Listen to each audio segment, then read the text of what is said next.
Chapter 2 The Council of Elrond. Next day, Frodo woke early, feeling refreshed and well. He walked along the terraces above the loud, flowing Brunnen and watched the pale, cool sun rise above the far mountains, and shine down, slanting through the thin silver mist. The dew upon the yellow leaves was glimmering, and the woven nets of gossamer twinkled on every bush. Sam walked beside him, saying nothing but sniffing the air, and looking every now and then with wonder in his eyes at the great heights in the east. The snow was white upon their peaks. On a seat cut in the stone beside a turn in the path, they came upon Gandalf and Bilbo in a deep in talk. "Hello, good morning," said Bilbo. "Feel ready for the great council?"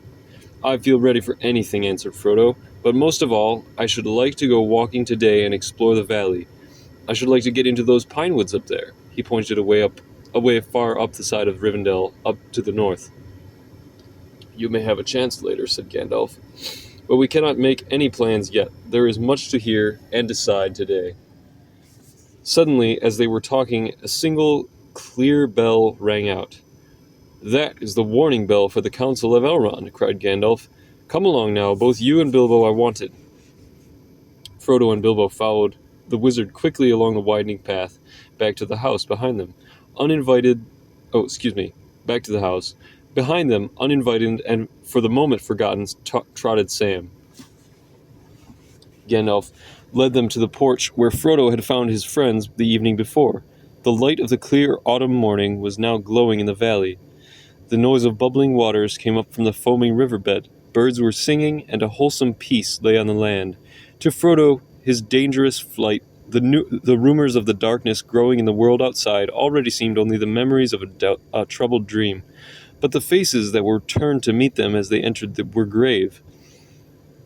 Elrond was there, and several others were seated in silence about him. Frodo saw Glorfindel and Gloin, and in the corner a lone Strider was sitting, clad in his old tavern-worn clothes again.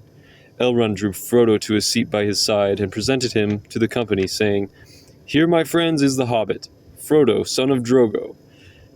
Few have ever come hither through greater peril or on an errand more urgent." Then he pointed out and named those whom Frodo had not met before. There was a younger dwarf at Gloin's side, his son Gimli. Beside Glorfindel, there were several other counselors of Elrond's household, of whom Erestor was the chief. And with him was Galdor, an elf from the Grey Havens, who had come on an errand from Círdan, the shipwright. There was also a strange elf clad in green and brown, Legolas, a messenger from his father Thranduil, the king of the elves of northern Mirkwood. And seated a little apart was a tall man with a fair and noble face, dark-haired and gray-eyed, proud and stern of glance. He was cloaked and booted as if for a journey on horseback. And indeed, though his garments were rich and his cloak was lined with fur, they were stained with long travel. He had a collar of silver in which a single white stone was set. His locks were shorn about his shoulders. On a baldric he wore a great horn tipped with silver that now was laid upon his knees. He gazed at Frodo and Bilbo with sudden wonder. "Here," said Elrond, turning to Gandalf, "is Boromir, a man from the south. He arrived in the grey morning and seeks for counsel. I have bidden him to be present, for here his questions will be answered." Not all that was spoken and debated at the council seemed to be told. Much was said of events in the world outside, especially in the south, and in the wide lands east of the mountains. Of these things Frodo had already heard many rumors, but the tale of Gloin was new to him, and when the dwarf spoke, he listened attentively. It appeared that amidst the splendor of their works It appeared that, amid the splendor of their works of hand, and the hearts of the dwarves of the lonely mountains were troubled. "It is now many years ago," said Gloin, "that a shadow of disquiet fell upon our people. Whence it came, we did not at first perceive. Words began to be whispered in secret. It was said that we were hemmed in a narrow place, and that greater wealth and splendor would be found in a wider world. Some spoke of Moria, the mighty works of our fathers that are called in our own tongue Khazad-dûm, and they declared that now, at last, we had the power and numbers to return." Gloin sighed. "Moria, Moria, wonder of the northern world. Too deep we delved there, and woke the nameless fear. Long have its vast mansions lain empty since the children of Durin fled. But now we spoke of it again with longing, and yet with dread.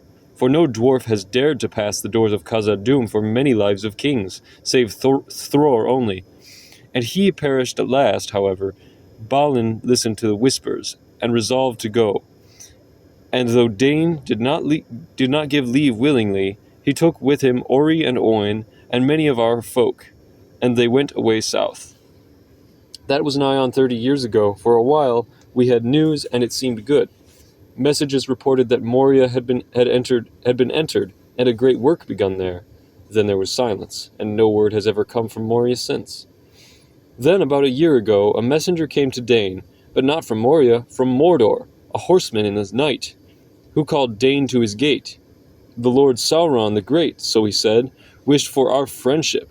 Rings he would give for it, such as he gave of old. And he asked urgently concerning hobbits, of what kind they were, and where they dwelt. For Sauron knows, said he, that one of these was known to you at a time. At this we were greatly troubled, and we gave no answer. Then his fell voice was lowered, and he would have sweetened it if he could.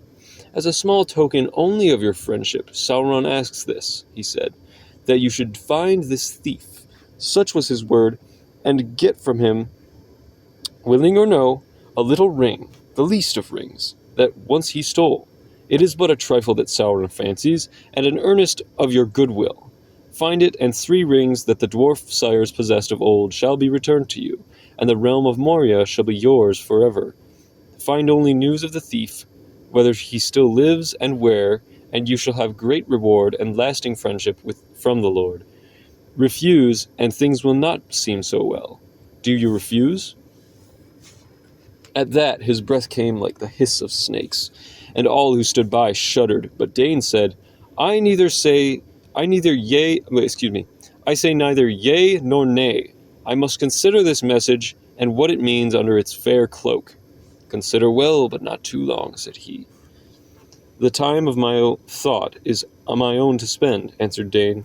For the present, said he, and rode into the darkness. Heavy have the hearts of our chieftains been since that night.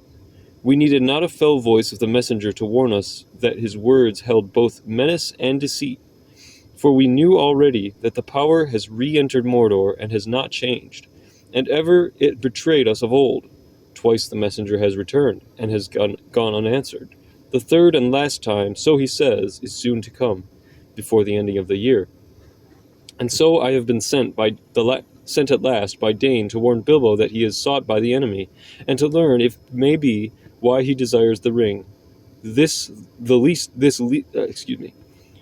Why he desires the ring, this least of rings. Also we crave advice of Elrond, for the shadow grows and draws nearer. We discover what messengers have come also to King Bard in Dale, and that he is afraid. We fear that he may yield.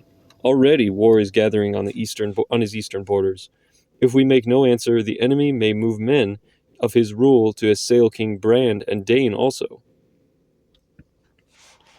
You have done well to come, said Elrond. You will hear today all that you need in order to understand the purposes of the enemy. There is naught that you can do, other than resist, with hope or without it. But you do not stand alone. You will learn that your trouble is but part of the trouble of all the Western world. The ring! What shall we do with the ring, the least of rings, the trifle that Sauron fancies? That is the doom that we must deem. That is the purpose for which you are called hither. Called, I say, though I have not called you to me. Strangers from distant lands, you have come and are here met in this very nick of time, by chance as it may seem. Yet it is not so. Believe rather that it was so ordered that we, who sit here, and none others, must now find counsel for the peril of the world. Now therefore, things shall be openly spoken that have been hidden from all but a few until this day.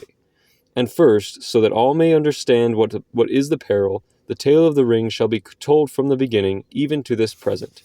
And I will begin that tale, though others shall end it.